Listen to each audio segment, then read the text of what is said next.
Last class में हमने जहाँ तक पढ़ा था, कोई डाउट्स?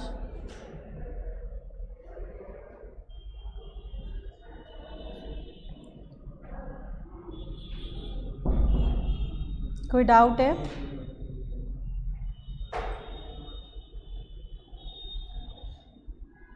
कोई डाउट्स नहीं है? Okay, so we were studying share certificate. Share certificate अगर फ्रेश इशू करते हैं तो कौन सा फॉर्म नंबर है? SH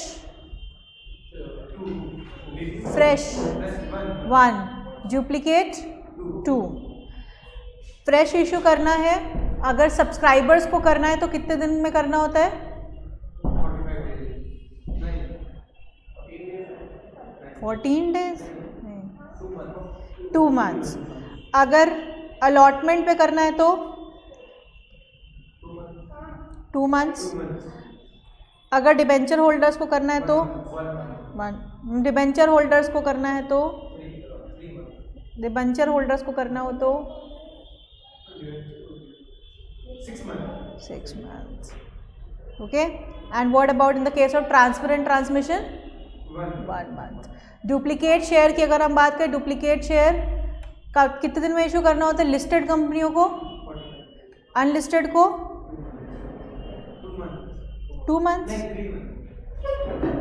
45 days and 3 months. So share certificate is a primary evidence or a conclusive evidence? Is it a primary evidence or a conclusive evidence? सही कह रहे हैं? प्राइमरी होता है कि कॉन्क्लूसिव होता है? कॉन्क्लूसिव कौन सा होता है फिर?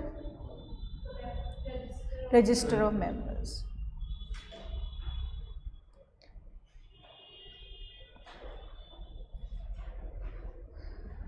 So what is the significance of share certificate? It is a significance, क्या है इसका? जिसका नाम लिखा है सर्टिफिकेट पे सिग्निफाई करता है ये कि this person is a holder of this much amount of share. Okay, every share certificate has a distinctive number, but when the share is issued in a demat form, it does not has a distinctive number. Sign किसका किसका होता है share certificate पे? Either it has to be, it can be or a stamp. अगर stamp नहीं है तो by 2 director. If the company has a company secretary, then 1 director and company secretary. What about the damage against the company and director for wrong certificate? अगर गलत certificate issue करते हैं तो जो भी पर्सन जिसने उस सर्टिफिकेट के बेसिस पे रिलाई किया था, इट्स एविडेंस ना, तो उस पर उसने उस गलत सर्टिफिकेट रिलाई किया था, तो किसकी गलती है? जिसने शेयर सर्टिफिकेट इशू किया है। तो कंपनी और director, they both will be liable for damage. जो भी उस पर्सन को डैमेज हुआ होगा वो उतना डैमेज पे करेंगे। यहाँ पे कुछ अमाउंट स्पेसिफाइड नहीं है, जैसे बाकी जगह हमने पढ़ा कि इतने रुपए से इतने रुपए तक डैम पेनाल्टी है या इतना इम्प्रिजनमेंट होगा, ये यहाँ नहीं। यहाँ पे कह रहे हैं कि जो भी डैमेज हुआ होगा उस पर्सन को, चाहे वो 50,000 का है, चाहे वो 1 लाख का है, चाहे वो 10 रुपए का क्यों ना, जो भी डैमेज हुआ है वो डैमेज पे करना पड़ेगा। Next concept is a split certificate का कॉन्सेप्ट है। स्प्लिट सर्टिफिकेट में क्यों ये कॉन्सेप्ट लेकर आए? जैसे मान लो शेयर होल्डर के पास 1 लाख शेयर्स हैं। एक शेयर होल्डर, बहुत सारे शेयर होल्डर होते हैं जिनके पास ज़्यादा शेयर्स होते हैं। तो पहले क्या होता था, फिजिकल फॉर्म में जब शेयर सर्टिफिकेट इशू होते थे कि अब मान लो हमें पूरे 1 लाख शेयर नहीं ट्रांसफ़र करने, एक पूरे नहीं बेचने, we want to sell only a chunk of share, that is for example 5,000 ही शेयर हमें सेल करना है। तो अब हमको क्या करना पड़ेगा?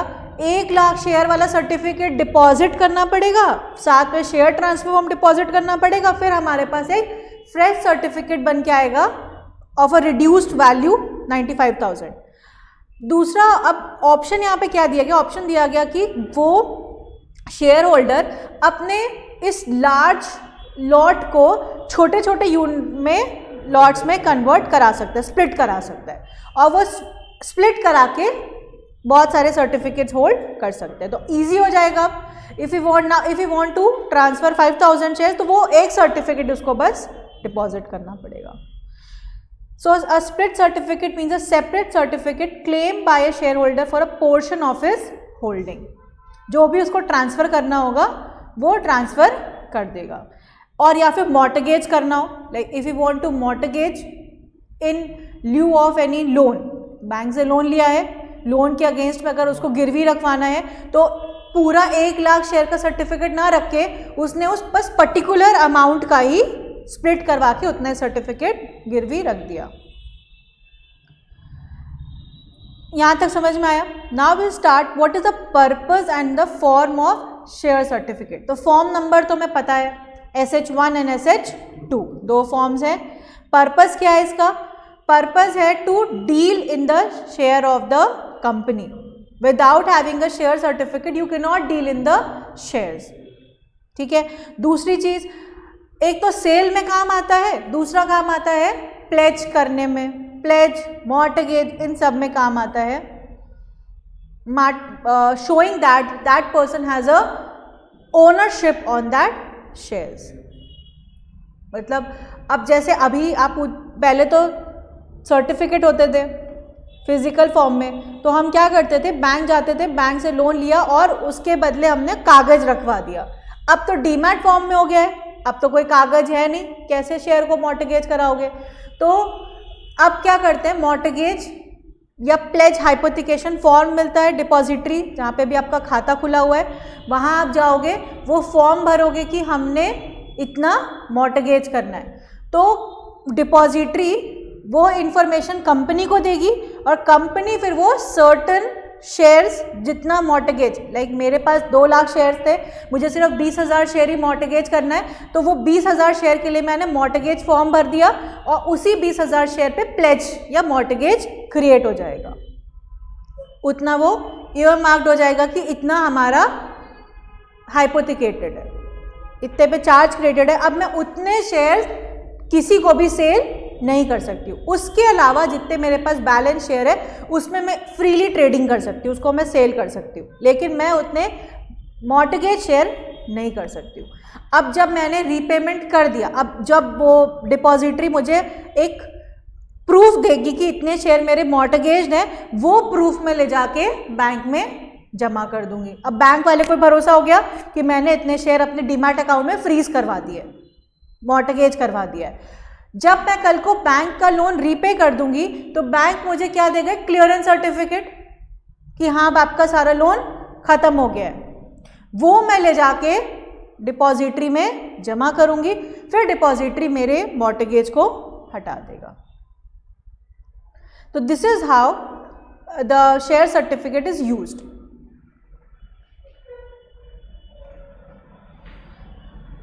Weather share certificate is an official publication, मतलब क्या ये एक ऑफिशियल पब्लिकेशन है कि नहीं है कंपनी का। जैसे हम एडवर्टीजमेंट देते हैं, advertisement is a official publication, prospectus is an official publication. तो the question is whether share certificate is a official publication. The answer is no, it is not a official publication, it is a goods. हमने goods की definition में पढ़ा था कि shares, scripts are goods. These are movable property.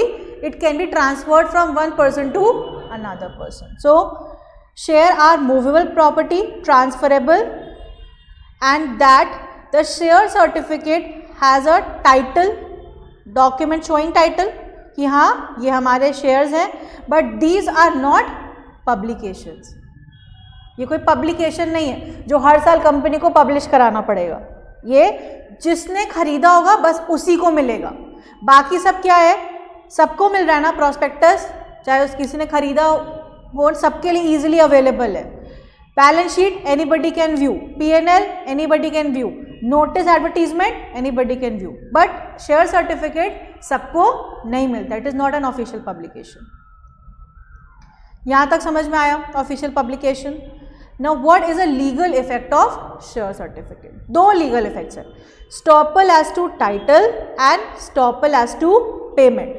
The company and shareholder are binded through share certificate, दोनों एक दूसरे से बंधे हुए हैं। Share certificate is a document which bounds company and share holder together. Contract create कर रहा है ये कंपनी और शेयर होल्डर के बीच में। कैसे बाइंड कर रहा है? जैसे कॉन्ट्रैक्ट एक्ट में पढ़ा होगा कि when you enter into a contract it creates a legal obligation, it creates a legal obligation, और ये दोनों पार्टीज को बाइंड करता है एक दूसरे की तरफ। कैसे यहाँ बाइंड कर रहा है?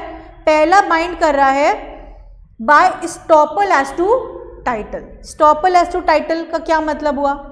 स्टॉपल का तो कल मैंने मीनिंग समझाया था लास्ट क्लास में। स्टॉपल का मतलब क्या होता है?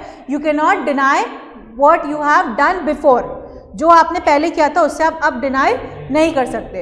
अब कंपनी ने एक बार अगर शेयर सर्टिफिकेट इशू कर दिया किसी के नाम पे, उसका नाम टाइटल उसको दे दिया that you are the owner of this share, क्या कंपनी बाद में डिनाई कर सकती है कि नहीं आप ओनर नहीं है? once the company has issued the share certificate to a certain person in his name, क्या बाद में वो डिनाई कर सकती है उस पर्सन को कि आप इसके होल्डर नहीं हो? नहीं कर सकती। दूसरा, by estoppel as to payment. अगर आपने कंपनी ने अगर कहा कि the share is fully paid up, अब क्या कंपनी इस बात से डिनाई करेगी नहीं हम भूल गए थे कि आपका इतना पैसा बचा हुआ है, आपको इतना पैसा और देना है? अब वो इस बात से डिनाई नहीं कर सकती कि उसने कहा था कि ये शेयर फुल्ली पेड अप है। तो ये दो ऑब्लिगेशंस हैं कंपनी के। फटाफट इसे खुद से रीड करो, फिर मुझे बताओ कोई डाउट है। दोनों पढ़ो, estoppel as to title, estoppel as to payment.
कर लिया रीड?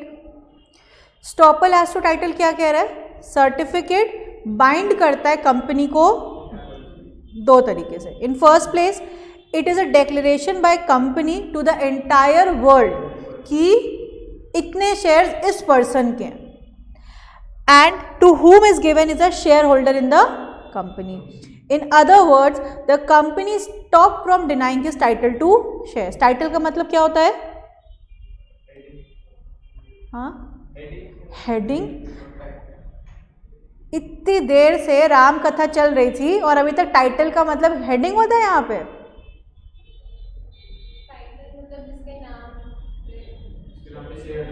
ओनरशिप। लिखो फटाफट अपनी किताब में। पूरी राम कथा खत्म हो गई और पूछ रहे हो कि राम कौन है? हाँ, इतनी देर से मैं document showing title, document of title कर रही हूँ, किसी ने पूछा नहीं कि मैम टाइटल का मतलब क्या होता है। बताया भी था मैंने टाइटल का मतलब।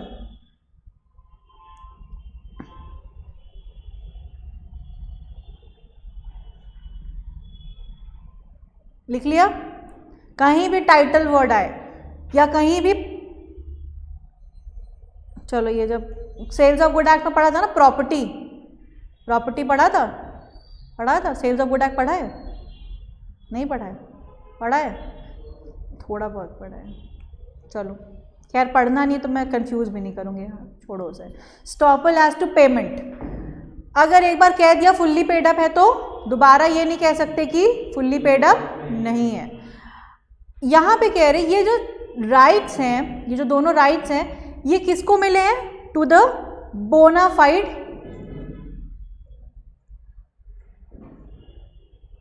Share holder. तो द बोनाफाइड पर्सन, बोनाफाइड मतलब जो जेन्युइन है, जिसके मन में कोई भी गलत इरादे नहीं है। बोनाफाइड का मतलब क्या होता है? Who is genuine, innocent. अगर शेयर होल्डर को या किसी और पर्सन को अगर पता था कि कंपनी ने गलत सर्टिफिकेट इशू किया है, तो क्या वो इन दोनों राइट्स का क्या वो फ़ायदा उठा सकता है? अगर उसे ऑलरेडी पता था कि कंपनी ने गलत सर्टिफिकेट इशू किया है, बाय मिस्टेक इशू कर दिया या जानबूझ के अगर इशू कर दिया रॉन्ग सर्टिफिकेट, अगर उस पर्सन को ऑलरेडी नॉलेज थी, तो क्या इन दोनों प्रोविज़न का वो फ़ायदा उठा सकता है? नहीं, फिर वो नहीं उठा सकता। ये सिर्फ किसके लिए है? बोनाफाइड के लिए, bona fide purchaser who doesn't had the knowledge, जिसको पहले से नॉलेज नहीं थी कि इस सर्टिफिकेट में गड़बड़ी है। अगर उसको पता होता, अगर उसे ये चीज़ पता होती कि स्टेटमेंट सही नहीं है या सर्टिफिकेट सही नहीं है, तो वो स्टॉपल, कंपनी के अगेंस्ट स्टॉपल का लगा के कि आपने एक बार कह दिया था कि ये शेयर फुल्ली पेड अप है, तो अब हम इसको फुल्ली पेड अप ही मानेंगे। अगर उसे ये बात पता थी कि फुल्ली पेड अप नहीं है, तो वो ये स्टॉपल वाला प्रोविज़न इस्तेमाल नहीं कर सकता है। अब पूछोगे कि ये कैसे डिनाई, कैसे प्रूफ होगा कोर्ट में कि उसको पता था कि नहीं पता था? भाई कुछ ना कुछ तो प्रूफ होना चाहिए ना कंपनी के पास बताने के लिए कि इस पर्सन को तो पहले से ही पता था कि हमने गलत इशू किया है। ये तब पता होगा जब वो कंपनी के इंटरनल मैनेजमेंट में होगा। Director is the purchaser over here, he had the knowledge कि सर्टिफिकेट गलत इशू हुआ है। तो जब उसको पहले से ही पता था सर्टिफिकेट गलत इशू हुआ है, तो बाद में क्या वो इसका इस्तेमाल कर सकता है कि नहीं अब हमें पेमेंट नहीं करना पड़ेगा? Because he already had the knowledge कि सर्टिफिकेट गलती से फुल्ली पेड अप इशू हो गया, बट एक्चुअली में that is not fully paid up. In this, ये वाला जो पैरा है इसमें कह रहे हैं this is an exception to doctrine of indoor management. Now what is doctrine of indoor management? किसको याद है?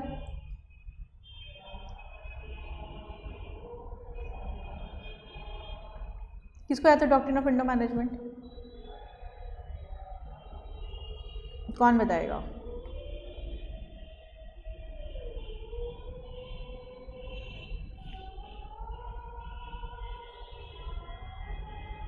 क्लास में बताया था मैंने डॉक्ट्रिन ऑफ इंडोर मैनेजमेंट। क्या था doctrine of indoor management?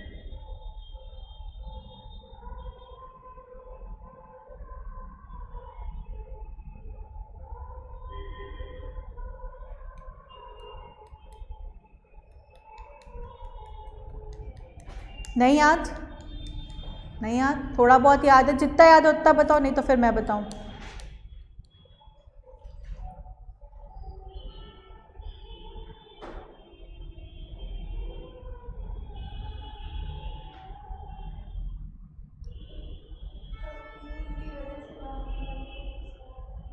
Company की वजह से बाहर वालों को नुकसान ना, कंपनी के इंटरनल इरेगुलरिटीज़ की वजह। The correct word is internal irregularity. Company के अगर अंदर कोई गड़बड़ी हुई है रेजोल्यूशन पास करने में, मीटिंग सही से कंडक्ट नहीं करवाने में, तो उसकी वजह से बाहर वालों को खामियाजा भुगतने की ज़रूरत नहीं है। अब यहीं पे केस है, एक्सेप्शन है कि मान लो कंपनी सेक्रेटरी, आप कंपनी सेक्रेटरी बन गए, आपके पास सारे इंपॉर्टेंट डॉक्यूमेंट्स होते हैं, इंपॉर्टेंट अथॉरिटीज़ होती हैं। आपने सर्टिफिकेट में since you had a authority कि आपका सिग्नेचर होगा और एक डायरेक्टर का सिग्नेचर होगा, आपने सर्टिफिकेट पे अपना सिग्नेचर कर दिया, डायरेक्टर का भी सिग्नेचर फर्जी कर दिया, जाली साइन कर दिया उसमें और सर्टिफिकेट इशू कर दिया।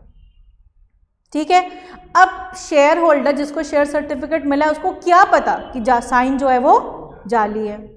ही डजेंट नो ना कि साइन जाली है, कि ये साइन डायरेक्टर ने किया है कि नहीं किया है, कि कंपनी सेक्रेटरी ने उसका साइन कर दिया। He didn't had the knowledge of internal irregularity which was done by the company secretary. तो क्या ये शेयर सर्टिफिकेट वैलिड है? He is a bonafide share holder, he didn't had the knowledge कि ऐसा हुआ है।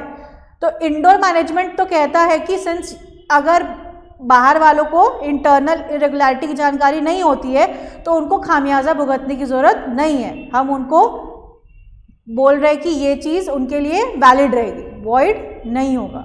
certificate will be valid, it will not be void. But since I am saying it's an exception, अब कोई जाली चीज़ है, जाली है, जिस जाली का मतलब क्या होता है, जिसकी कोई लीगल वैलिडिटी नहीं है। जो चीज़ लीगली वैलिड नहीं है उसको वैलिड कैसे बोल सकते हो? इफ समथिंग इज इलीगल और which is not legally valid, आप उसको कैसे वैलिडेट कर सकते हो? तो जब फोर्जरी के केस में कहीं भी किसी भी लॉ में अगर फोर्जरी हो रही है, फोर्जरी का डॉक्यूमेंट आंख बंद करके वॉइड होगा। कोई भी लॉ उसको वैलिड नहीं कर सकती है, चाहे किसी को पता हो चाहे किसी को ना पता हो। हमेशा भाई फोर्जरी के केस में क्या होता है, डॉक्यूमेंट ही पूरा का पूरा इलीगल हो गया ना। डॉक्यूमेंट इलीगल हो गया तो उसको वैलिड कैसे कर दोगे? If something which is illegal it can not be validated. Legal चीज को वैलिड कर सकते हो पर इलीगल चीज को वैलिड नहीं कर सकते। तो फोर्जरी का केस मतलब इलीगैलिटी मतलब अब इसको आप वैलिड नहीं कर सकते। तो दिस इज एन एक्सेप्शन। भाई यहाँ तो वो कह ही रहा है कि हमको तो नहीं पता था, पर कोर्ट कहेगी कि ठीक है आपको नहीं पता था कि जो साइन है वो जाली है, लेकिन हम इस इलीगल डॉक्यूमेंट को वैलिड नहीं कर सकते। तो अब कोर्ट उसको क्या रेमेडी देगी? कोर्ट उसको कुछ ना कुछ तो रेमेडी देगी ना। तो कोर्ट कह रही है आपने जितना पैसा पे किया होगा वो पैसा आपको रिम्बर्स हो जाएगा, और जो भी आपको डैमेज हुआ था वो कंपनी सेक्रेटरी जो भी ऑफिसर इन डिफॉल्ट है वो आपको उसका डैमेज का पेमेंट दे देंगे। बस इतना ही कोर्ट इसको रेमेडी देगी, सदर रेमेडी नहीं दे सकती। Got my point? क्या है, तो कभी भी फोर्जरी का केस आए तो फोर्जरी का केस चाहे वो चेक्स की फोर्जरी हो, चेक पे भी जाली साइन होता है ना, चाहे वो चेक की फोर्जरी हो, चाहे वो ड्राफ्ट की फोर्जरी हो, चाहे वो किसी भी डॉक्यूमेंट पे अगर जाली साइन हुआ है, फोर्जरी हुई है, तो दैट डॉक्यूमेंट इज इलीगल, चाहे किसी को पता हो फोर्जरी का या ना पता हो। Irrespective of that document is illegal and वो कोई भी लॉ, कोई भी कोर्ट उसको वैलिड नहीं कर सकती है। Okay, next is personation of shareholder. Personation का मतलब होता है किसी को आप जो नहीं हो आप उसकी तरह प्रिटेंड कर रहे हो। लाइक मैं प्राप्ति हूँ, ठीक है, but I am pretending like Puneet sir, या I am pretending like Saloni ma'am, मैं उनकी तरह प्रिटेंड कर रही हूँ। मैं बैंक गई, सलोनी मैम का खाता था, मैंने सलोनी मैम, बैंक को नहीं पता कि मैं प्राप्ति हूँ कि मैं सलोनी मैम हूँ, मैं सलोनी मैम बन के गई वहाँ पे और मैंने उनका जाली साइन कर दिया। मैं प्रैक्टिस करके गई थी उनका साइन और मैंने वहाँ जाके साइन करके पैसे निकाल लिए। तो what I am doing, I am personifying some other person. तो यहाँ पर्सोनेशन ऑफ शेयर होल्डर का मतलब क्या हुआ कि you are not a share holder, that person is not a share holder but he is pretending like the share holder. तो अगर किसी ने ऐसा प्रिटेंड किया है, if he has deceitfully personated as a owner of any share, then what will happen? उस pretend करके वो क्या कर रहा है? He is trying to obtain security interest और share warrant या कूपन, मतलब डिविडेंड लेने की कोशिश कर रहा है या कोई शेयर सर्टिफिकेट वारंट लेने की कोशिश कर रहा है, और receive to attempt any money due, या कोई पैसा जो ड्यू था वो लेने की कोशिश कर रहा है शेयर होल्डर प्रिटेंड करके, तो he will be punishable with a imprisonment of 1 year which may extend to 3 years and fine not less than 1 lakh which may extend to 5 lakh. Okay? तो यहाँ पे आपका पार्ट बी कंप्लीट हो गया। Part B में हमने क्या पढ़ा?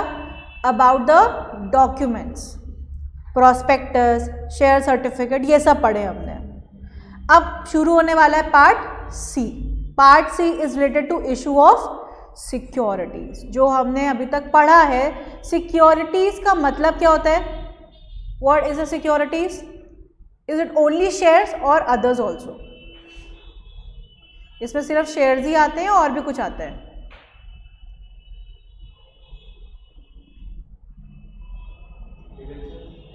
Security means debentures as well, bonds, सब आएंगे। सिक्योरिटीज में ये सब आते हैं। इसका डेफिनेशन हमने ऊपर पढ़ लिया है, रिवाइज करो घर जाके, सब समझ में आ रहा है? कुछ रिवीजन नहीं होता है घर जाके।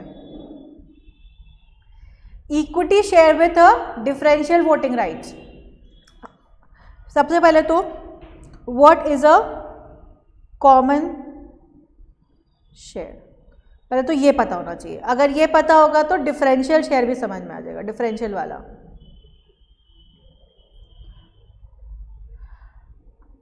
कॉमन शेयर और डिफरेंशियल डीवीआर जिसको हम यूजुअली कहते हैं, शेयर हैविंग डीवीआर्स, होता क्या है इसमें कि जो कॉमन शेयर्स होते हैं, कॉमन शेयर्स में यूजुअली वोटिंग राइट जो होता है वो 1 वोटिंग राइट पर शेयर होता है।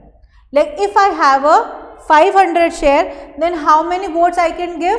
500 वोट्स, मतलब 1 vote per share. But if I am a small shareholder and I am not much interested in voting at the meeting, मुझे मतलब नहीं है कंपनी क्या काम कर रही है, मेरा पर्पस था सिर्फ कंपनी में इन्वेस्ट करना या शॉर्ट टर्म इन्वेस्टमेंट करना। शॉर्ट टर्म इन्वेस्टमेंट मतलब आज मैंने शेयर मार्केट गिर रहा है, आज मैंने पैसा लगा दिया, जब बढ़ेगा तो मैं उसे बेच दूंगी। मेरा बस इतना ही मोटिव था, पैसा कमाना, उस पर कैपिटल गेन करना, बेच के शेयर को जो एक्स्ट्रा प्रॉफिट है वो गेन करना। I was not interested in the working of company की कंपनी कोई नई कंपनी एक्वायर कर रही है कि नहीं कर रही है, कंपनी ये प्रोजेक्ट कर रही है कि नहीं कर रही है, उस पर मुझे वोट करने से कोई मतलब नहीं। डायरेक्टर आ रहे हैं जा रहे हैं, आई डोंट केयर। तो if I don't care then what is the use of this voting right? मेरे लिए वो इंपॉर्टेंस रखेगी कि मुझे वोटिंग राइट मिल रहा है कि नहीं मिल रहा है? विल आई बी कंसर्न कि if I have 5000 shares in Vodafone, ठीक है, if I have 5000 shares in Vodafone, then I have, if the voting right is 1 vote per share, then how many votes I can cast? I can cast 5000 votes. Okay, I can cast 5000 votes, but I am not interested in voting. I have hold this share for profit. मेरा कोई interest नहीं है इसमें कि मैं उसके director पे vote करूं कि इस डायरेक्टर का अपॉइंटमेंट होना चाहिए, या वोडाफोन आइडिया को अक्वायर करना चाहती है तो वो शेयर होल्डर से पूछ रही है कि हम अक्वायर करें कि ना करें, तो मुझे उस पर वोट करना है। तो मुझे इसमें कोई इंटरेस्ट नहीं, ना ही मैं अपनी वोटिंग पावर को एक्सरसाइज करती हूँ। मैं कंपनी की मीटिंग अटेंड ही नहीं करती हूँ, तो ना मैं उसकी वोटिंग पावर को एक्सरसाइज करती हूँ। तो मुझे कंपनी ये जो डीवीआर वाली चीज़ है ना, डिफरेंशियल वोटिंग राइट वाला कॉन्सेप्ट, फ्यूचर रिटेल ग्रुप और टाटा मोटर्स लेकर आए थे सबसे पहले कॉन्सेप्ट, जिन्होंने देखा कि most of the investor not interested in voting, तो they gave an option to shareholder of these kind that आप ऐसा करो, आप 5000 शेयर खरीद रहे हो पर आप कॉमन स्टॉक ना लेके आप डीवीआर ले लो हमसे। डीवीआर का मतलब क्या हुआ कि आप कॉमन स्टॉक पे 1 वोट पर शेयर मिल रहा है, आप ऐसा करो आप ये डीवीआर हमसे ले लो, जिसपे या तो आपको हम कोई वोट नहीं देंगे, कोई वोटिंग राइट नहीं देंगे, या फिर हम आपको 1/10 वोटिंग राइट देंगे, कुछ भी हम कर सकते हैं, 1/10 वोटिंग राइट देंगे, पर इसके बदले हम आपको ज़्यादा डिविडेंड पे करेंगे, या हम इसके बदले आपको मार्केट प्राइस से 10% कम में शेयर देंगे। तो मेरे लिए ये ज़्यादा फायदेमंद है डीवीआर लेना, बिकॉज मेरे तो वैसे ही वोटिंग राइट इस्तेमाल नहीं होता था। तो मैंने सोचा चलो कोई बात नहीं, कम वोटिंग राइट मिल रहा है या वोटिंग राइट नहीं मिल रहा है, पर मुझे मार्केट से सस्ता मिल रहा है। अगर मुझे मार्केट रेट से सस्ता मिलेगा तो मेरे लिए तो जब रेट बढ़ेगा तो मुझे ज़्यादा प्रॉफिट होगा, या अगर मुझे डिविडेंड जब कंपनी डिक्लेयर करेगी तो मुझे ज़्यादा डिविडेंड में पार्टिसिपेशन मिलेगा। तो मैं डीवीआर चूज करूँगी। Why will I take common share? मैं कंपनी का कॉमन शेयर नहीं लूँगी। तो this is the shares with differential voting right. अब ऐसे ही कंपनी चाहे तो वोटिंग राइट के अगेंस्ट डिफरेंस क्रिएट कर सकती है, अगेंस्ट डिविडेंड क्रिएट कर सकती है। किसी को हो सकता है डिविडेंड की रिक्वायरमेंट नहीं है, नहीं डिविडेंड चाहिए, हमको वोटिंग राइट ज़्यादा दे दो, हमें भी डिविडेंड ना दो, या कहेगी कि हमें डिविडेंड ना दो, हमें ऐसा करो शेयर प्राइस ही कम करके दे दो, क्योंकि मैं वैसे भी इसको सिर्फ 6 महीने होल्ड करने वाली हूँ और आपका डिविडेंड डिक्लेयर होगा मान लो 10 महीने बाद, उससे पहले तो मैं बेच ही दूंगी तो मुझे डिविडेंड मिलेगा ही नहीं इस पर। तो ऐसा करो आप मुझे मार्केट प्राइस कम पे दे दो। तो ऐसे भी कंपनियाँ इशू कर सकती है। समझ में आया क्या पर्पज़ है डिफरेंशियल राइट वाला शेयर्स का? तो ये कौन इशू कर सकता है? All unlisted public company, all private company, listed company, as they do not contradict any regulation framed in regard to SEBI. Listed company जिन्होंने सेबी की कोई भी गाइडलाइंस को ब्रीच ना किया हो, डिफॉल्ट ना किया हो, वो लिस्टेड कंपनी भी डिफरेंशियल राइट वाले शेयर्स इशू कर सकते हैं। Now what are the conditions of issuing the share with differential voting right? ये किसमें दिया? Rule 4 of company share capital debenture rule में। सबसे पहली चीज, कंपनी के आर्टिकल में इसका ऑथराइजेशन होना चाहिए। आर्टिकल ऑफ एसोसिएशन में लिखा होना चाहिए कि कंपनी के पास राइट है कि कंपनी डिफरेंशियल राइट वाले शेयर्स इशू कर सकती है। अब पहले तो शुरू से ये कॉन्सेप्ट था नहीं, पहली बार जो ये कॉन्सेप्ट लेकर आएगा उसके आर्टिकल में ये बात तो लिखी नहीं होगी, तो उसने क्या किया होगा? उसने आर्टिकल को अमेंड किया होगा, और अमेंड करने के लिए उसने क्या किया होगा? शेयर होल्डर से परमिशन ली होगी। शेयर होल्डर ने जब रेजोल्यूशन पास कर दिया होगा, जब कंसेंट दे दिया होगा, तो आर्टिकल में ये प्रोविजन डाल दिया गया कि company can issue share with differential rights. दूसरा, the issue of share is authorised by ordinary resolution pass at the general meeting of the share holder. DVR लाने से पहले किसकी परमिशन की जरूरत होती है? शेयर होल्डर्स की, कि हम ऐसा इशू लाना चाहते हैं। When the equity share of the company are listed on the recognized stock exchange, the issue of such share shall be approved by the shareholder through postal ballot. जब हम meetings का चैप्टर पढ़ेंगे, meetings के chapter में हम पढ़ेंगे कि meeting can be hold by physically या थ्रू इलेक्ट्रॉनिक मीन्स और through postal ballot. Postal ballot का मतलब हुआ पोस्ट। कंपनी ने एक पर्चा, एक फॉर्म हर शेयर होल्डर को पोस्ट कर दिया कि आप अपना जवाब इसी में लिख के भेज दीजिए। अगर आपको हाँ करना है, रेजोल्यूशन पास कराना है, तो यस वाले पे टिक कर दीजिए। अगर आपको नहीं कराना है तो ना वाले पे टिक कर दीजिए, और ऐसा भर के आप हमें वापस से इसे पोस्ट बैक कर दीजिएगा। तो ये भी आसान तरीका है। कंपनी का खर्चा बच गया कि नहीं? लाखों शेयर होल्डर की मीटिंग कराने के लिए जगह बुक करनी पड़ेगी।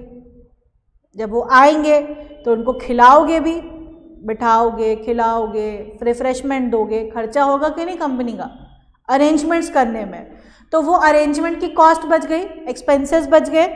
तो इसीलिए कंपनियों के पास ऑप्शन है कि वो जो ऐसे छोटे मोटे काम हैं जिसमें कि सामने प्रेजेंस की ज़रूरत नहीं है, वहाँ पे वो पोस्टल बैलेट के थ्रू भी रेजोल्यूशन पास करा सकते हैं। इसकी पूरी लिस्ट दी हुई है कि कौन से आइटम्स, मतलब कौन से बिजनेसेस को आप पोस्टल बैलेट के थ्रू कंडक्ट कर सकते हैं। वो हम पढ़ेंगे, जब मीटिंग का चैप्टर पढ़ेंगे वहाँ पे पढ़ेंगे।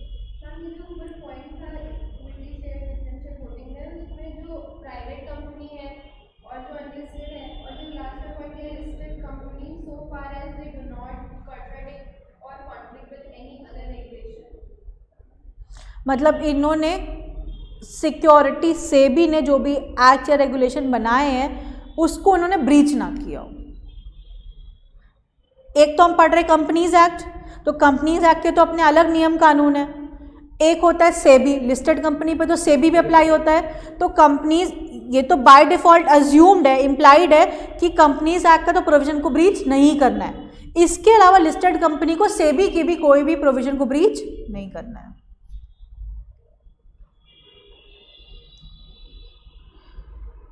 Voting power in respect of share with differential right shall not exceed 74% of the total voting power, including voting power in respect of equity share with the differential voting right. इसका मतलब क्या हुआ कि मान लो कंपनी के पास जो Tata Motors है, Tata Motors had a share capital of common shares. Common shares मतलब जिसपे पर शेयर एक वोटिंग राइट मिली है। तो उनके पास 100 करोड़ का कॉमन शेयर कैपिटल था। Now they want to issue share with differential voting right. और कितने का इशू लाना चाहते थे? ये लाना चाहते थे 80 करोड़ रुपीस का, 80 करोड़ का ये फ्रेश इशू लाना चाहते थे ऑफ डीवीआरस।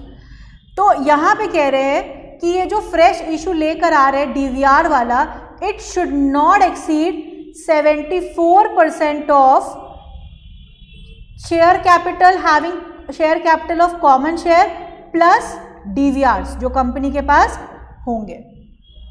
तो 180 करोड़ का 74% कितना हुआ, कैलकुलेट करके बताओ।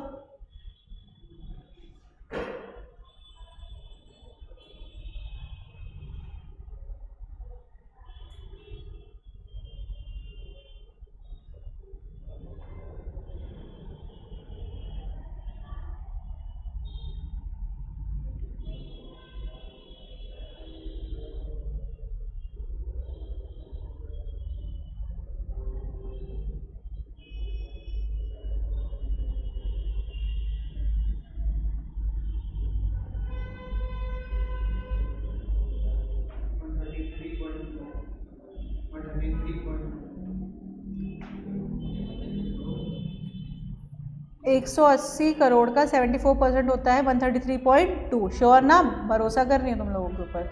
133.2 करोड़ तक का डीवीआर ये इशू कर सकते हैं। मतलब इस अभी अगर जब इन्होंने 80 करोड़ का इशू किया है तो मतलब विद इन लिमिट है, 74% से एक्सीड नहीं कर रहा है।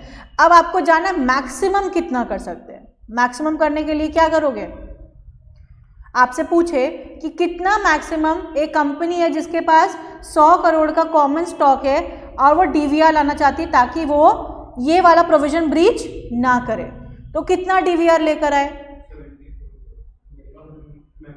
मैक्सिमम कितना डीवीआर ला सकती है। तो x is equal to 74% of 100 plus x, ऐसे ही तो करोगे ना।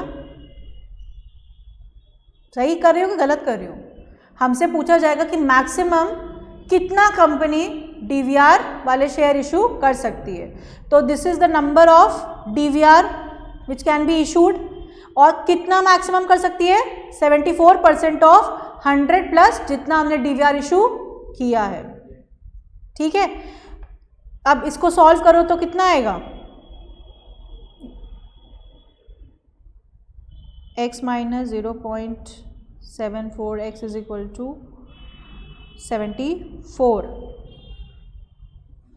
0.26 x इज इक्वल टू 74।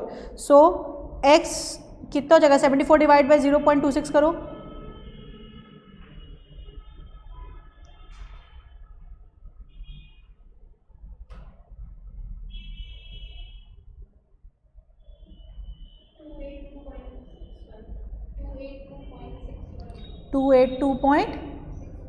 इतने तक का वो डीवीआर ला सकती है। अब इसको चेक करो, चेक करना होगा तो हम कैसे चेक करेंगे कि भाई 100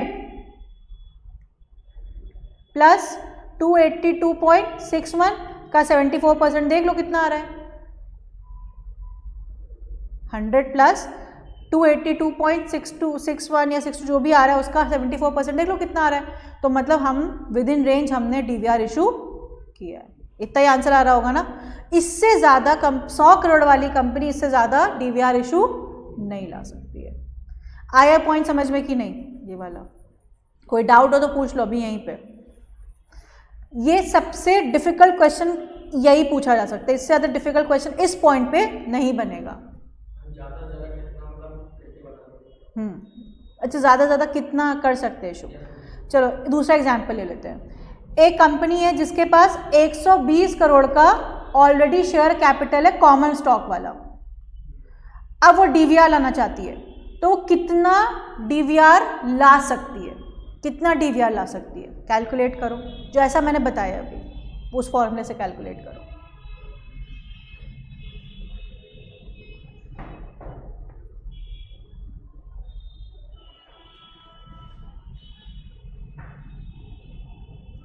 x is equal to 74% of 120 plus x।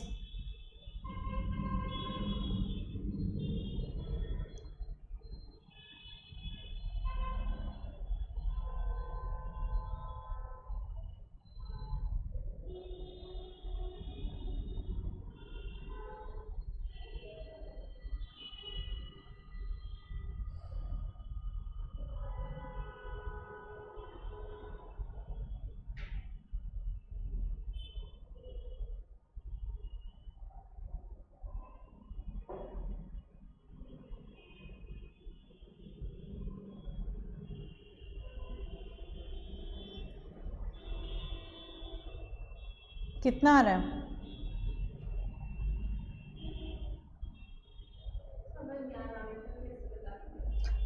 ओहो, इसमें समझना, सुना देते हो। देखो आपसे क्या पूछ रहे हैं, यहाँ पे पूछ रहे हैं कि हम कितना शेयर विद डिफरेंशियल राइट वाला इशू कर सकते हैं। ठीक है, क्वेश्चन ये है। अब यहाँ पे कह रहे हैं कि company the voting power in respect of share with differential right of a company shall not exceed 74% of total voting power including voting power in respect of equity share with differential right issued at any point of time. Okay, हमने यहाँ पे क्या करना है, हमें यहाँ पे जानना है कि एक company, since you are going to be company secretary, तो कोई भी इशू लाने से पहले आपसे एडवाइस लिया जाएगा ना कि कितना हम डीवीआर इशू कर सकते हैं, पूछा जाएगा आपसे, कंपनी आपसे एडवाइस लेगी। तो आपको क्या एडवाइस करना होगा, कंपनी अभी नई कंपनी जो पहली बार डीवीआर लेकर आ रही है, तो आप उसको कैसे बताओगे कि कितना मैक्सिमम डीवीआर वाले शेयर इशू कर सकते हैं, बता, आप ही से पूछेंगे ना वो। तो अब कंपनी के पास ऑलरेडी जो शेयर्स थे 100 करोड़ शेयर्स थे, हम यहाँ अज्यूम कर रहे हैं कि पर शेयर 1 वोटिंग राइट है, तो मतलब इनके पास कितनी वोटिंग राइट होगी, 100 करोड़ की वोटिंग राइट होगी। हम यहाँ पे कॉमन शेयर है तो 1 वोटिंग राइट पर शेयर। अभी मैंने यहाँ पे कॉम्प्लिकेट नहीं किया आपके लिए कि डीवीआर में वैसे तो वोटिंग राइट कम मिलती है, अभी मैंने कॉम्प्लिकेट नहीं किया। अभी फर्स्ट स्टेप क्या था कि मैं मान रही हूँ कि डीवीआर में भी वोटिंग राइट पर शेयर 1 दिया है हमने, तभी तो इजी हो जाएगा ना क्वेश्चन। अब मान लो मुझे बताना है कि कंपनी कितना डीवीआर ला सकती है, तो कह रहे हैं कि 74% of total voting power including DVR वाले भी। तो एक तो ये एग्जिस्टिंग 100 करोड़ है प्लस जो डीवीआर में लाएगी कंपनी, जो डीवीआर अभी लाएगी 74% से ज्यादा एक्सीड नहीं करना चाहिए, नहीं करना चाहिए ना 74% से एक्सीड। तो अब यहाँ पे 74%, अब इतना ही तो डीवीआर ला पाएगी मैक्सिमम, तभी तो उसको इक्वल करोगे ना x से। This is the DVR which the company can bring, how much it can bring, maximum 74% of existing capital, मतलब existing voting right plus DVR वाली वोटिंग राइट। आया समझ में? अब समझ में आया कि कितना ला सकती है, ये समझ में आया कितना ला सकती है, कितना वोटिंग पावर, वो कितनी वोटिंग पावर वाले शेयर ला सकती है यहीं पे। अब let's come to the exactly कैसे निकालेंगे, कैसे निकालेंगे, यहां तक समझ में आया ना? कोई डाउट है कि, कोई डाउट तो नहीं है, वरना दूसरे स्टेप में कहो और कंफ्यूज हो गए अब तो। अब कंपनी ने 1/10 वोटिंग राइट दी हुई है, डीवीआर वालों को 1/10 वोटिंग राइट दी हुई है। तो अब 1/10 दिया मतलब कितना हो गया, 0.1। तो डीवीआर वालों के पास कितनी वोटिंग राइट है, 0.1, x is the voting right on DVR which cannot exceed 74% of voting right on common share plus voting right on DVRs. ऐसे तो निकलेगा ना भाई, 1/10 वोटिंग राइट मिल रही थी, x is the voting right over here, तो हमने इसको क्या कर लिया, 0.1 is the voting right, and यहां पे भी वही टोटल में वोटिंग राइट क्या आ जाएगा, this is the total voting right, this is the total voting right including voting right on DVRs. यही तो लिखा ना provision, it shall not exceed 74% of total voting right including voting right in respect of the DVRs. Clear? अब आप exactly बता पाओगे कि हम कितना इशू कर सकते हैं। अब आप कितना इशू कर सकते हो, लेट्स सॉल्व दिस, फटाफट से सॉल्व करके बताओ कितना इशू कर सकते हो, कितनी वोटिंग राइट है। अभी हम यहाँ वोटिंग राइट के टर्म्स में कैलकुलेट करें, x here is the voting right, note कर लो ये चीज, नंबर ऑफ शेयर नहीं है, ये क्या है, voting rights.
Students who are attending recorded classes, वो सिंस लाइव नहीं है तो अगर उनको कोई डाउट हो तो वो या तो नेक्स्ट क्लास में पूछना जब हम लाइव आएंगे, या फिर you can ask me through on my WhatsApp number.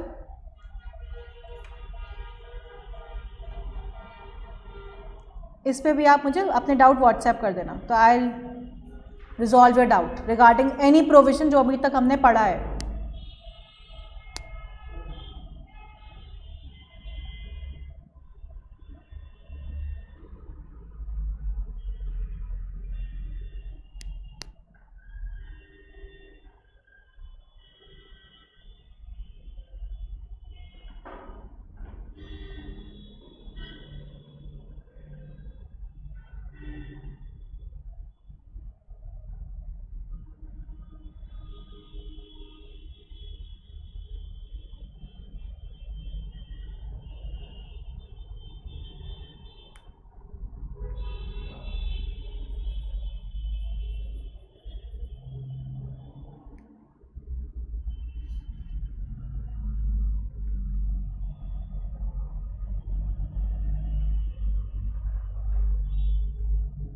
Calculator नहीं कैरी करते हो क्या तुम लोग?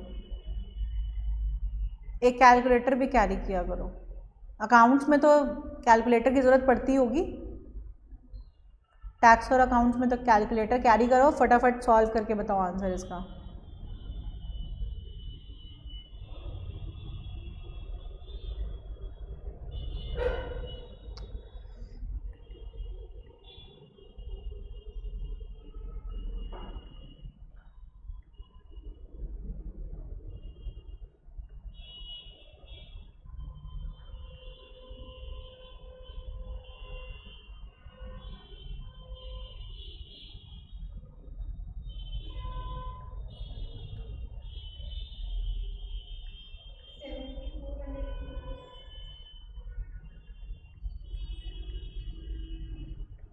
एक्स कितना आएगा?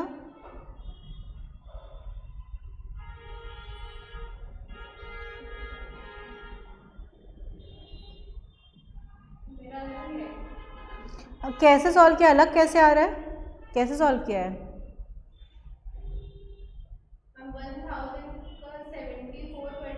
100 करोड़ है ना बेटा,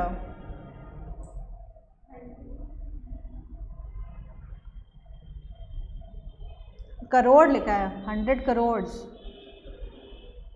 बाकी और किसी का भी अलग है इससे? कहाँ से अलग आ गया? अब मैथ भी पढ़ाऊं?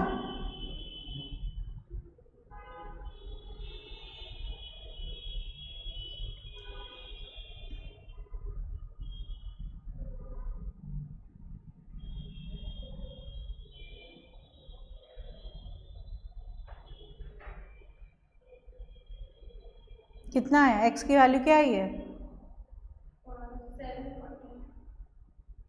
740 कैसे आएगी? डिवाइड पे 0.024 करोगे 740 आएगी।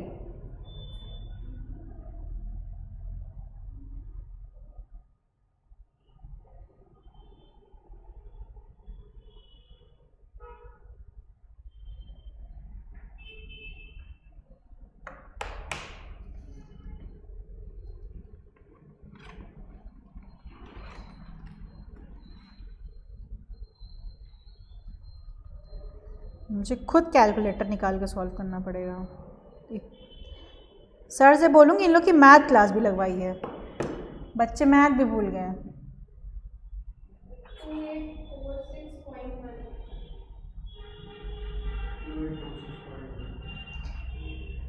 या तो मैं गलत कर रही हूँ या तो आप लोग गलत कर रहे हो। 74 divide by 0.026, right?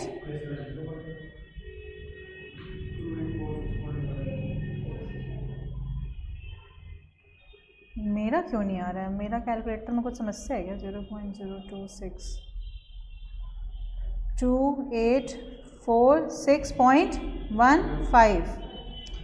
This is what? Voting power.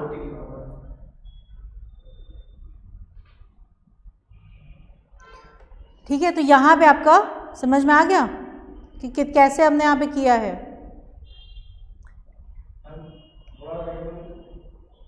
0.026 आएगा, सॉरी यहाँ पे 26, यहाँ 24 लिख दिया मैंने, 26।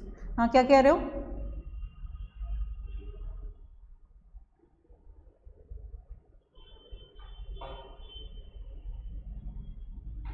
दिस इज, देखो ये 0.1x is this total is the voting right, this total is the voting right. x here was the number of share पे जितना हमने वोटिंग राइट कैरी किया है। भाई x शेयर, हमारे पास अगर 100 शेयर है तो हमारे पास कितना वोटिंग राइट हुआ? 10। डीवीआर वालों के पास 10 हुआ, 1/10 है ना। तो अब x कितने शेयर इशू कर सकती है? 2846.15, किसमें वैल्यू है? करोड़। इतने शेयर इशू डीवीआर वाले कर सकती है। आया समझ में?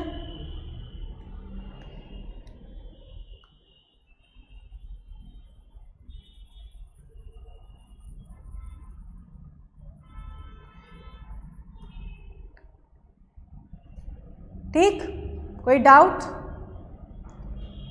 This could be the maximum question, tough question जो पूछा जा सकता है। हालांकि नहीं पूछा जाएगा, पर आपको प्रैक्टिकली पता होना चाहिए कि कैसे कल को आपको एडवाइस करना है, कितना डीवीआर शेयर इशू कर सकते हैं। तो जितना हमने अभी कैलकुलेट किया था, कितना कैलकुलेट, 2846.15 ऐसा कुछ कैलकुलेट किया था। This is the number of shares जो वो इशू कर सकती है। इतने शेयर पे कितना वोटिंग राइट मिल रहा है? डिवाइड बाय 1/10, मतलब 284.61 इज द वोटिंग राइट। तो अल्टीमेटली वोटिंग राइट तो कम ही हो गया ना डीवीआर वालों के पास। इतने वोटिंग राइट डीवीआर वालों को मिलेगा। तो दिस इज अ 7 मैक्सिमम, इतना इशू कर सकती है। अब हम सर, कंपनी पूछेगी कि क्या हम 1,000 करोड़ डीवीआर इशू कर सकते हैं? तो हम कह रहे हैं यस आप कर सकते हैं, क्योंकि आपके लिमिट के अंदर है। आप मैक्सिमम कितना इशू कर सकते हो? 2846.15। तो अगर आप 1,000 करोड़ का इशू करना चाहते हो तो नो प्रॉब्लम, आप कर सकते हो। ये 74% के वोटिंग पावर के विद इन है। The company has not defaulted in filing its return and financial statement for 3 years. 3 साल तक, भाई हर साल जब कंपनी का 1 साल हो जाता है, मतलब 1 अप्रैल टू 31 मार्च तक का इनको फाइनेंशियल स्टेटमेंट बना के, जब एजीएम होगा तो एजीएम में इस फाइनेंशियल स्टेटमेंट को ऑडिटर पढ़ेगा और फिर इसको सारे शेयर होल्डर्स क्या करते हैं? अप्रूव करते हैं कि ठीक है भाई ये हमारी बैलेंस शीट है, ये प्रॉफिट एंड लॉस है, इन्होंने इसको अप्रूव करके अडॉप्ट कर लिया। जब एजीएम हो जाता है, एजीएम होने के बाद कंपनी को रजिस्ट्रार के पास, आरओसी के पास ये फाइनेंशियल स्टेटमेंट प्लस रिटर्न, जो भी रिटर्न, एनुअल रिटर्न कंपनी को बनाना होता है, सब पढ़ेंगे हम आगे के चैप्टर में। वो कंपनी को मैंडेटरी फाइल करना पड़ता है हर साल। जब कंपनी का साल कंप्लीट हो जाएगा, जब ऑडिटर बना के दे देगा financial statement, annual return, company को ये दोनों फाइल करना होता है। अगर कंपनी ने लगातार 3 सालों तक नहीं फाइल किया है, डिफ़ॉल्ट किया है, तो कंपनी अब डीवीआर इशू नहीं कर सकती है जब तक कि वो डिफ़ॉल्ट ठीक ना हो जाए। ओके, डिफ़ॉल्ट ठीक हो गया और डिफ़ॉल्ट ठीक होने के 5 साल बाद कर सकती है। 5 साल बाद, like if company has defaulted in 2001, 2002 and 2003, इन तीनों सालों में कंपनी ने अपना फाइनेंशियल स्टेटमेंट फाइल नहीं किया था। तो अब मान लो 2004 में अगर फाइल किया तो कब तक वो डीवीआर नहीं ला सकती है? 5 साल। 2003 तक डिफ़ॉल्ट किया, 2004 में ठीक कर लिया, तो 2004, 5, 6, 7, 8 तक वो डीवीआर नहीं ला सकती। 2009 में वो डीवीआर ला सकती है। या फिर the company has no subsisting default in payment of declared dividend. Dividend declare कर दिया है, तो डिक्लेयर करने के बाद तो कंपनी की लाइबिलिटी बन गई, डिविडेंड पे करना ही पड़ेगा। अगर कंपनी ने नहीं पे किया डिविडेंड, बचे हैं कोई डिविडेंड पे करना, तो भी कंपनी डीवीआर नहीं ला सकती जब तक कि वो ठीक ना कर दिया जाए, या फिर अगर प्रेफरेंस शेयर रिडीम होने वाले हैं और कंपनी ने रिडीम नहीं किए, या डिबेंचर मैच्योर हो गए और कंपनी ने रिडीम नहीं किए हैं, ड्यू डेट पे रिडीम नहीं किए, तो कंपनी तब तक नहीं ला सकती है जब तक कि डिफॉल्ट ठीक करने के 5 साल एक्सपायर ना हो जाए। द कंपनी हैज़ ये तो कर लिया हमने, चाहे वो दूसरी यहाँ पे पेमेंट ना किया हो, and the company has not defaulted in payment of dividend of preference share or repayment of any loan from public financial institution, bank, and in respect of statutory payment related to employee in any authority defaulting crediting the amount in investor education protection fund। एक तो कहा कि जब mature हो गए थे deposit या preference share या डिबेंचर, हमने उसका पेमेंट नहीं किया ड्यू डेट पे, और जब पेमेंट किया तो उसके 5 साल बाद ही हम डीवीआर ला सकते हैं। दूसरा कह रहे कि हमने एक तो डिविडेंड पे डिफ़ॉल्ट नहीं किया हो प्रेफरेंस शेयर वालों के, अभी तक हम किसके डिविडेंड की बात कर रहे थे, हम बात कर रहे थे इक्विटी वालों की, ये ऊपर बात कर रहे हैं इक्विटी की, यहाँ पे हम बात कर रहे हैं प्रेफरेंस की। ऊपर हम मैच्योर्ड प्रेफरेंस वालों की बात कर रहे थे, डिविडेंड की बात नहीं कर रहे थे, यहाँ पे हम डिविडेंड की बात कर रहे हैं प्रेफरेंस शेयर की। प्लस हम बात कर रहे हैं कोई कंपनी ने लोन लिया है, तो अगर लोन नहीं रीपे किया ड्यू डेट पे, प्लस कंपनी को जो डिविडेंड कंपनी डिक्लेयर करती है, या जो कंपनी मैच्योर्ड डिपॉजिट हो गया या मैच्योर्ड डिबेंचर हो गया या मैच्योर्ड प्रेफरेंस शेयर हो गया, अब मैच्योरिटी हो गई है, ड्यू डेट भी हो गया, जब तक कंपनी को उसको रीपे करना था, लेकिन किन्हीं वजहों से कंपनी गलती नहीं है, शेयर होल्डर की गलती है, प्रेफरेंस वालों की गलती है या डिबेंचर वालों की गलती है, उन्होंने सही बैंक अकाउंट डिटेल नहीं दिया हुआ है, गलत बैंक अकाउंट डिटेल दिया, जिसकी वजह से कंपनी उनके खाते में जमा नहीं करवा पा रही है। या अभी कुछ डिस्प्यूट है टाइटल से लेके कि उन्होंने किसी और के नाम पे ट्रांसफ़र कर दिया है पर किसी वजह से नया ट्रांसफ़र नहीं चढ़ पाया है, तो ये कंपनी के पास डिस्प्यूट है। जब तक कि प्रॉपरली रजिस्टर ना हो जाए कि किसके नाम पे ये डिबेंचर है, किसके नाम पे प्रेफरेंस है, तब तक कंपनी तो रीपे नहीं कर सकती है उसे। तो इन वजहों से अगर डिले हो रहा है, और ये डिले अगर होते होते 7 साल हो गए, 7 साल तक अगर कोई क्लेम नहीं करने आ रहा है, तो कंपनी इसको ट्रांसफ़र करेगी आईपीएफ अकाउंट पे, investor education protection fund account पे। ये फंड अकाउंट जो है वो कंपनी का नहीं होता है, किसका होता है, गवर्नमेंट का होता है। अब क्योंकि 7 साल बीत गए, कोई क्लेम करने नहीं आया, कंपनी ने पेमेंट भी नहीं कर पाई किसी वजह से जिसमें कंपनी का डिफ़ॉल्ट नहीं था, कंपनी अपनी वेबसाइट पे भी डाल दिया कि भाई जो लोग हैं उनका नाम डाल दिया कि आप आके हमसे क्लेम कर लीजिए अपनी राइट डिटेल्स देके, पर कोई क्लेम करने आ ही नहीं रहा है। तो 7 साल जब हो जाएंगे तो कंपनी को इसको ट्रांसफ़र करना पड़ेगा आईपीएफ अकाउंट में। अगर कंपनी ने उसमें डिफ़ॉल्ट किया, आईपीएफ अकाउंट में ट्रांसफ़र करने में अगर डिफ़ॉल्ट किया है, तो डिफ़ॉल्ट ठीक करने के 5 साल बाद ही कंपनी डीवीआर ला सकती है। तो इसका क्या मतलब हुआ, ऊपर इन तीनों पॉइंट पे डिफ़ॉल्ट ठीक करने के 5 साल बाद ही कंपनी डीवीआर ला सकती है। क्लियर, कोई doubt? The company has not been penalised by any court or tribunal during the last 3 years of any offence under RBI, SEBI, security contractor or FEMA.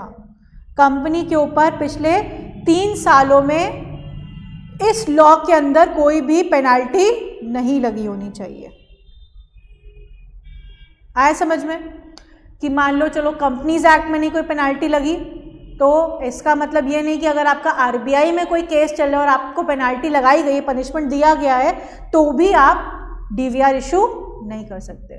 या अगर आपके ऊपर सेबी के अंडर कोई पनिशमेंट लगी है आपके ऊपर, मान लो अभी 2021 चल रहा है, कंपनी को डीवीआर लाना है, तो अगर पिछले 3 साल मतलब 2018, 19 और 20 में आपके ऊपर इन एक्ट में कोई भी पेनाल्टी नहीं लगी होनी चाहिए। अगर लगी है तो आप फिर डीवीआर 2021 में नहीं ला सकते। पर यहाँ पे कोई 5 साल का प्रोविज़न नहीं दिया हुआ है। यहाँ पे क्या दिया हुआ है कि आप रेस्पेक्टिव 3 साल का देखोगे। मतलब अगर मान लो आपका 2020 में आप पे पेनाल्टी लगी थी अंडर सिक्योरिटी कॉन्ट्रैक्ट एक्ट। ठीक है, तो आप कब तक नहीं ला सकते हो DVR? 2020 is the first year जिसमें आप नहीं ला सकते, 2021 इज द सेकेंड ईयर जिसमें नहीं ला सकते, और 2022 पहला साल ये हो गया भाई। 2022 से पहले 3 साल तो ये हो गया ना, 2021 is the first year, second year और थर्ड ईयर। पिछले 3 सालों में मतलब 2019 में डिफ़ॉल्ट हुआ था, तो आप 2022 में भी नहीं ला सकते। आप किस में ला सकते हो? 2023 में। अब 2022 में भी आपने कोई डिफ़ॉल्ट नहीं किया है, 21 में भी नहीं किया और 20 में भी नहीं किया है, तो अब आप डीवीआर कब ला सकते हो? 2023 में। आप देखोगे कि पिछले 3 सालों में हमने कोई डिफ़ॉल्ट, हमारे पास पेनल्टी नहीं लगी है, तभी आप उस साल डीवीआर ला सकते हैं। क्लियर? यहाँ तक प्रोविज़न समझ में आया सबको? ये तो हो गया प्रोविज़न अंडर कंपनीज एक्ट कि क्या क्या हमको देखना है बिफोर इशूइंग डीवीआर। ये आपका काम है चेक करना कि कंपनी में ये सारी चीज़ें, सारी कंडीशन सेटिस्फाई कंपनी कर रही है कि नहीं कर रही। ये सीएस का काम होता है ना, चेक करना। आपको ये चेक करना है कंपनी को एडवाइस करने से पहले कि आप डीवीआर ला सकते हैं कि नहीं ला सकते। अब डीवीआर मान लो ला सकती है कंपनी, डीवीआर ला सकती है, तो हमने पढ़ा था कि कंपनी को जनरल मीटिंग करानी पड़ेगी और उसमें क्या पास करना पड़ेगा? Ordinary resolution.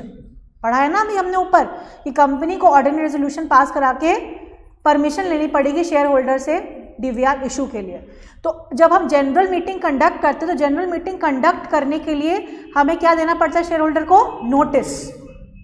और जब हम नोटिस देंगे तो नोटिस में जब हम डीवीआर के लिए हम उनको सारे इंपॉर्टेंट पॉइंट्स बताएंगे ताकि शेयर होल्डर को सारी जानकारी हो कि डीवीआर से रिलेटेड क्या क्या चीज़ें हैं। तो क्या क्या जानकारी देंगे उनको कि कितना हम टोटल, कितने शेयर हम डीवीआर की कंपनी इशू करना चाहती है, ये बताएंगे हम शेयर होल्डर को। और हम क्या बताएंगे? डीवीआर किस चीज़ का है, किस चीज़ का डीवीआर ला रहे हो आप। डीवीआर आप डिविडेंड का ला रहे हो, मतलब डिविडेंड का है कि वोटिंग राइट का है, कौन सा वाला लेकर आ रहे हो वो बताएंगे। अगर मान लो वोटिंग राइट का ला रहे हो तो कितना डिफरेंस है वोटिंग में, 110 दे रहे हो कि वोटिंग राइट दे ही नहीं रहे हो, ये भी बताना पड़ेगा शेयर होल्डर को कौन सा डीवीआर है ये। Plus percentage of share with differential voting right calculate करके आपको बताना पड़ेगा कि कितना, मान लो हमने कहा कि हम 1000 करोड़ शेयर्स विद डीवीआर लाना चाहते हैं, तो आपको कैलकुलेट करके बताना पड़ेगा कितना परसेंटेज है ये वोटिंग राइट वाला, जो हमने 74% पढ़ा था ना, आपको वैसे यहाँ पे वोटिंग राइट वाला परसेंटेज निकाल के बताना पड़ेगा कि डीवीआर का कितना परसेंटेज वोटिंग राइट है, और चेक करना पड़ेगा कि 74% एक्सीड हो रहा है कि नहीं हो रहा है। रीज़न एंड जस्टिफिकेशन, क्यों हम डीवीआर लाना चाहते हैं, क्या रीज़न है इसके पीछे, किस प्राइस पे लेकर आ रहे हैं। भाई ऑब्वियस ही बात है, डीवीआर ला रहे हो तो प्राइस तो मार्केट से अलग होगा, तो प्राइस पे हम क्या उसको पार पे कर रहे हैं कि प्रीमियम पे कर रहे हैं कि डिस्काउंट पे कर रहे हैं, किस पे कर रहे हैं। प्लस बेसिस, किस बेसिस पे हम ये प्राइस लेकर आए, कैसे कैलकुलेट किया है, वही बेसिस होना चाहिए ना। मन ऐसा थोड़ा ना मन है कि हमने 100 रुपये वाला 80 रुपये में ला रहे हैं और कह रहे हैं कि आपको वोटिंग राइट नहीं देंगे। कोई कैलकुलेशन का बेसिस होना ताकि आप प्रूफ कर सको, जस्टिफाई कर सको शेयर होल्डर को कि उनको कितना बेनिफिट हो रहा है। कभी भी आप किसी, भाई कंपनी आर द सेलर्स, तो सेलर जब तक अपने बायर को जस्टिफाई नहीं करेगी तब तक क्यों बायर खरीदेगा। बेनिफिट दिखाएगी ना कि आपको अगर हम इतना सस्ता दे रहे हैं तो क्यों दे रहे हैं इतना सस्ता, क्या बेनिफिट है आपको अगर आप कॉमन स्टॉक ले रहे हो, क्या बेनिफिट है कि आप डीवीआर ले रहे हो। And in case of private placement or preferential issue, total number of share propose to be allotted to promoter, director, KMP. अगर आप डीवीआर वाले शेयर कितने आप प्रमोटर को दे रहे हो, डायरेक्टर को दे रहे हो, केएमपी को दे रहे हो, या total number of share allotted to person other than promoter, director और केएमपी। ये जब हम अभी पढ़ेंगे प्राइवेट प्लेसमेंट तो आपको ये वाला पॉइंट समझ में आएगा कि क्या होता है प्राइवेट प्लेसमेंट में, कैसे हम इशू करते हैं। इन case of public issue, reservation if any for different class of applicant including promoter, director और केएमपी। पब्लिक इशू में जब हम कभी पब्लिक में शेयर इशू लाते हैं, आईपीओ, एफपीओ, जब हम पब्लिक को इशू करते हैं तो हमने क्या पढ़ा था कि कितना प्रमोटर होल्ड कर सकता है, मैक्सिमम कितना प्रमोटर होल्ड कर सकता है। पहले कितना था, 76%। अब प्रपोज्ड है कि 65% कर दो उसको, लेकिन अभी तक कितना है 76%। 76% जो है वो can be held by promoters. बाकी जो हैं कुछ परसेंटेज रिजर्व होता है, मैक्सिमम 10% रिजर्व होता है। रिटेल इन्वेस्टर मतलब हम जैसे लोगों के लिए जो चुटर पुटर शेयर्स लेते हैं 1000 2000, इसमें से कुछ परसेंट रिजर्व होता है, मान लो 10% रिजर्व होता है फॉर इंश्योरेंस कंपनी या बड़े बड़े बैंक्स, उनके लिए रिजर्व होता है कि इतना वो सब्सक्राइब कर सकते हैं, बाकी बचा हुआ अकॉर्डिंगली सबके नाम पे, म्यूचुअल फंड कंपनी इनके नाम पे रिजर्व होता है। तो यहाँ पे बताना पड़ेगा कि कितना आपने रिजर्वेशन किया है पब्लिक इशू में, कितना रिजर्वेशन है रिटेल इन्वेस्टर्स के लिए, हम जैसे आम जनता के लिए, कितना रिजर्वेशन है इंश्योरेंस कंपनी के लिए जो बड़े बड़े खरीदार हैं, कितना रिजर्वेशन है म्यूचुअल फंड कंपनी के लिए, ये सारे रिजर्वेशंस बताने पड़ेंगे, ठीक है।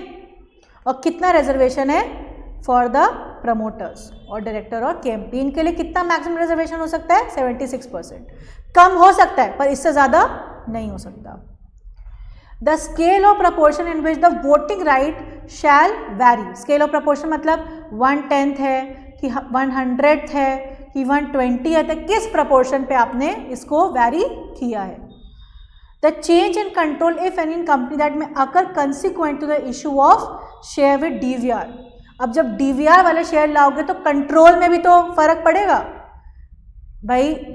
अगर आप बात करो पहले 100 करोड़ शेयर थे और 100 शेयर होल्डर्स थे, तो सबके पास हम मान के चलते हैं कि 1% वोटिंग राइट था सबके पास।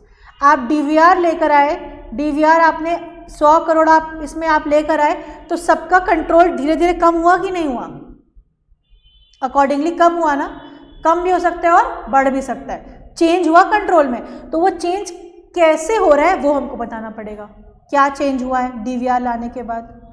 और plus EPS earning per share, earning per share कैसे निकल के आता है,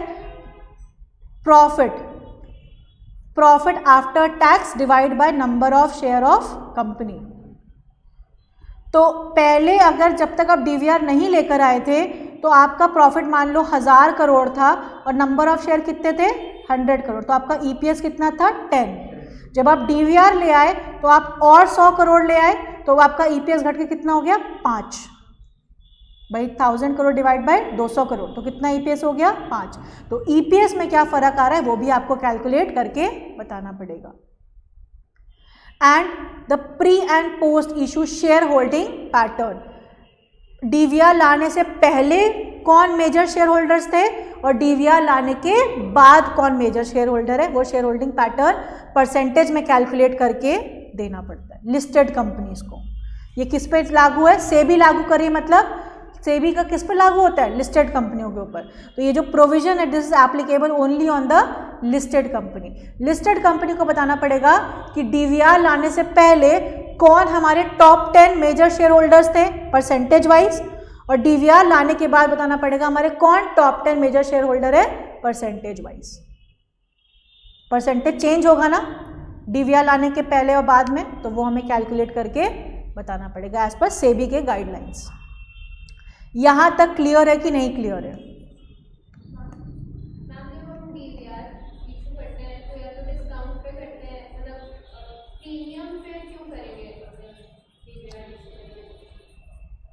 ओके, वैलिड क्वेश्चन। हमने अभी कहाँ पढ़ा था ये?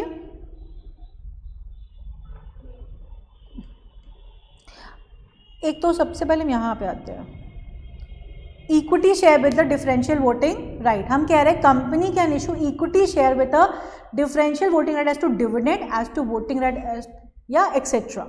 ओके, अब मान लो जो डीवीआर है, ठीक है, यहाँ पे कह रहे हैं, कहाँ गया वो point, the price at which such share are propose to be issued either at the par or at premium. Alright, तो यहाँ पे कह रहे हैं कि बेसिकली जो डीवीआर वाले, मान लो किसी का डिविडेंड आपने कम या ज़्यादा किया होगा, हो सकता है आपने क्या किया कि उसका वो डिविडेंड का राइट जो है वो बढ़ा दिया in comparison to common stock, और अगर बढ़ाया है तो आप उसको शेयर सस्ता दोगे या महंगा दोगे? महंगा देंगे। तो उस केस में कैसे इशू करेंगे इसको? प्रीमियम पे। कोई भी हो सकता है, डिविडेंड पे भी हो सकता है और वोटिंग राइट पे। अगर आप वोटिंग राइट कम कर रहे हो तो आप उसको कम में दे रहे होगे, अगर आप डिविडेंड राइट बढ़ा रहे हो तो आप उसको महंगे पे दोगे। ओके, क्या हम एग्जिस्टिंग कॉमन शेयर वालों को डीवीआर में कन्वर्ट कर सकते? तो आंसर है नो। फ्रेश इशू ला सकते हो पर एग्जिस्टिंग शेयर कैपिटल को आप डीवीआर में कन्वर्ट नहीं कर सकते। बोर्ड रिपोर्ट, बोर्ड रिपोर्ट में आपको हर साल डिस्क्लोज करना पड़ेगा बोर्ड ऑफ डायरेक्टर्स को डीवीआर हम कितना लेकर आए हैं, सारी डिटेल्स। जैसे ऊपर हमने डिटेल डिस्क्लोज करी है नोटिस में, वैसे ही बोर्ड ऑफ डायरेक्टर्स को अपने बोर्ड रिपोर्ट में भी ये सारी डिटेल्स डिस्क्लोज करनी पड़ती है। Right of holder of equity share with the differential voting right, उनके पास सारे राइट्स होंगे सिवाय वो राइट को छोड़ के जिसको हमने वैरी किया था। अगर हमने वोटिंग राइट वैरी किया है तो उनके पास dividend right as it is होगा जो कॉमन वालों के पास होता है, bonus right as it is होगा जो कॉमन शेयर वालों के पास होता है, राइट टू नोटिस सेम होगा जो कॉमन वालों के पास होता है। अगर हमने उनका डिविडेंड राइट वैरी किया है तो डिविडेंड राइट वैरी किया मतलब उनका वोटिंग राइट सेम होगा एज अ कॉमन शेयर वालों के जैसा, बोनस भी उनको जैसे कॉमन में वैसे उनको मिलेगा, राइट शेयर जैसा कॉमन वालों को मिलता है वैसे उनको मिलेगा। जिसको हमने वैरी किया उस राइट को छोड़ के बचे हुए सारे राइट सेम होंगे as of the common share holders, या ये पॉइंट कह रहा है। Okay, right of member to contain detail of equity share holder having a differential voting right, जैसे आप नॉर्मल शेयर होल्डर का रजिस्टर बनाते हो वैसे ही आपको इनका भी तो बनाना पड़ेगा ना। क्या ये मेंबर नहीं है? ये भी तो मेंबर है, इक्विटी शेयर होल्डर है तो ये भी मेंबर है, इनका भी आप रजिस्टर मेंटेन करोगे। प्रोसीजर, अब प्रोसीजर हम ऊपर सब पढ़ चुके हैं, कंडीशन पढ़ा हमने, एक्सप्लेनेटरी स्टेटमेंट पढ़ा कि क्या क्या डिटेल्स हमें देनी होती है। अब प्रोसीजर क्या है, कंपनी के पास क्या क्या स्टेप्स है। सबसे पहला चेक क्या करवाओगे, आर्टिकल में प्रोविजन है कि नहीं डीवीआर का, पहले तो ये चेक किया, अगर नहीं है तो क्या करोगे, आर्टिकल को अमेंड करोगे। दूसरा काम, बोर्ड मीटिंग होल्ड करोगे डिसाइड करने के लिए कि जनरल मीटिंग कब करानी है, डीवीआर के लिए जनरल मीटिंग कब करानी है। फिर बोर्ड मीटिंग करने के बाद आप क्या इशू करोगे, नोटिस, सबको जितने शेयर होल्डर सबको नोटिस भेजोगे कि इस तारीख को मीटिंग है, और नोटिस में सब सारी डिटेल्स मेंशन करोगे जो अभी हमने ऊपर पढ़ी है सारी चीज़ें, number of share, value, detail कि क्या डीवीआर है किस चीज़ का है, ये सारी चीज़ें आप उसमें एक्सप्लेन करोगे। उसके बाद बिफोर इशूइंग आप चेक करोगे कि सारे कंडीशंस फुलफिल है कि नहीं है। क्या क्या कंडीशंस थे, कंपनी ने डिफ़ॉल्ट ना किया हो, 74% से एक्सीड ना कर रहा हो, ये सारे कंडीशंस आप चेक करोगे।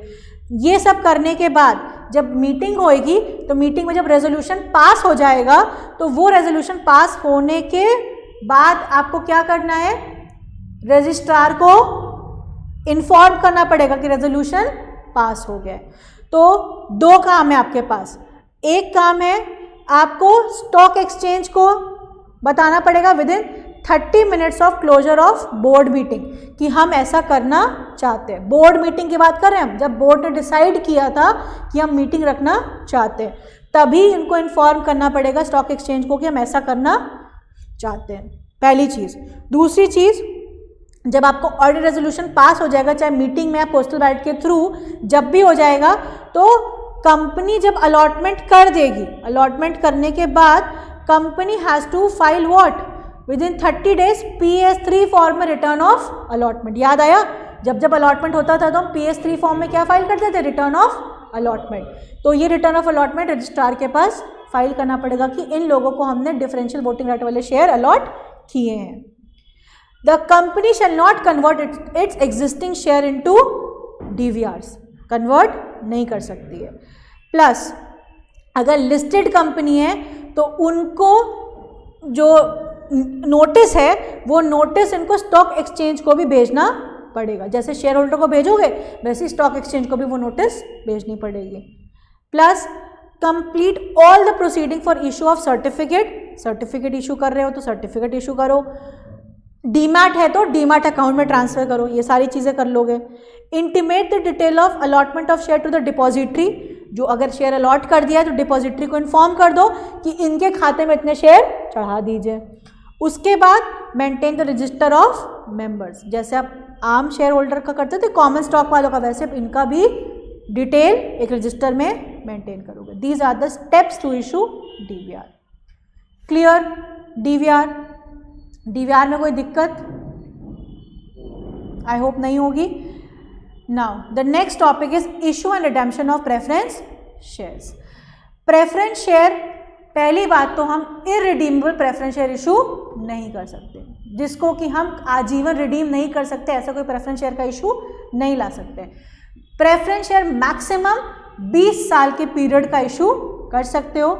एक्सेप्शन है, इंफ्रास्ट्रक्चर कंपनी अगर है तो इंफ्रास्ट्रक्चर कंपनी 30 साल तक का प्रेफरेंस शेयर ला सकती है, 30 साल के टर्म का प्रेफरेंस शेयर ला सकती है, लेकिन कंडीशन है 21वें साल से, फ्रॉम द 21st ईयर हर साल 10% रिडीम करते जाना है, ताकि 30वें साल में आते आते आपका पूरा प्रेफरेंस शेयर रिडीम हो जाए।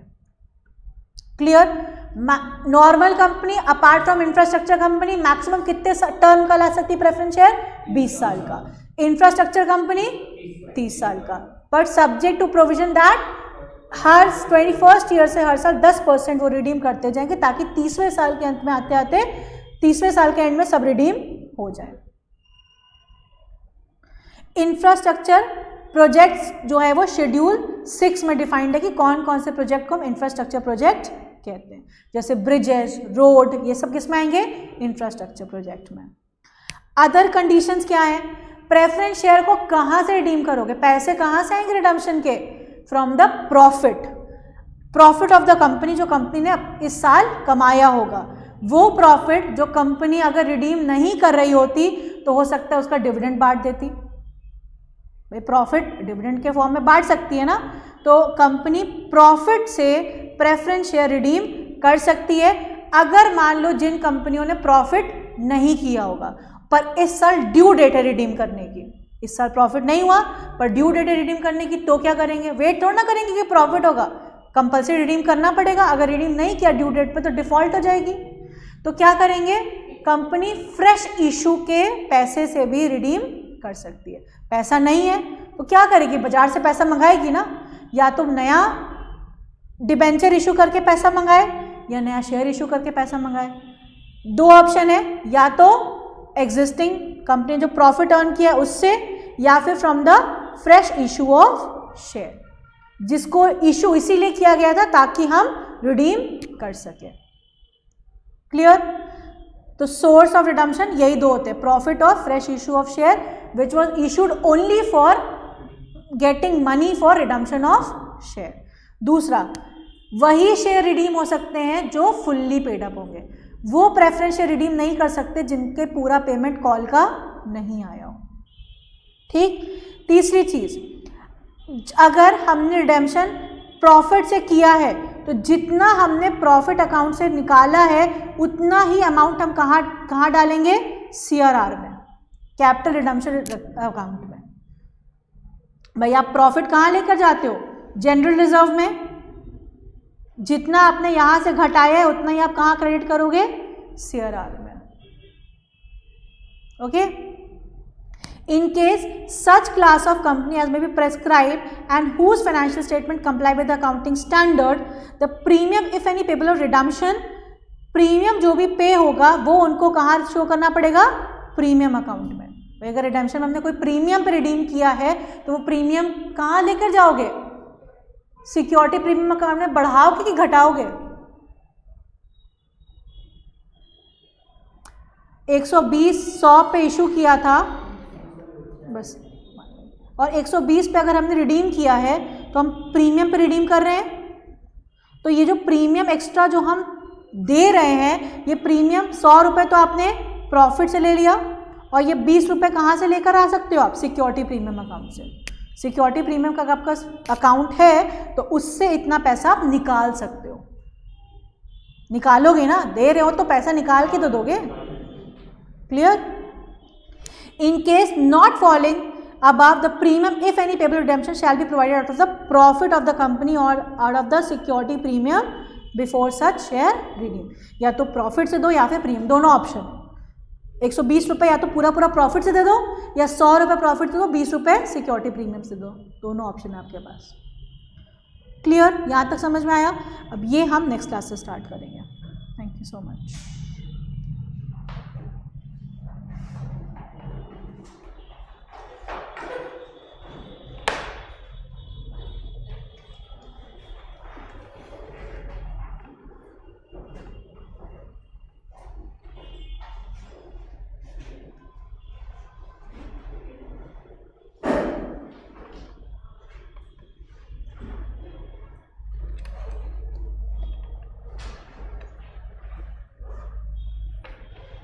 Mm-hmm.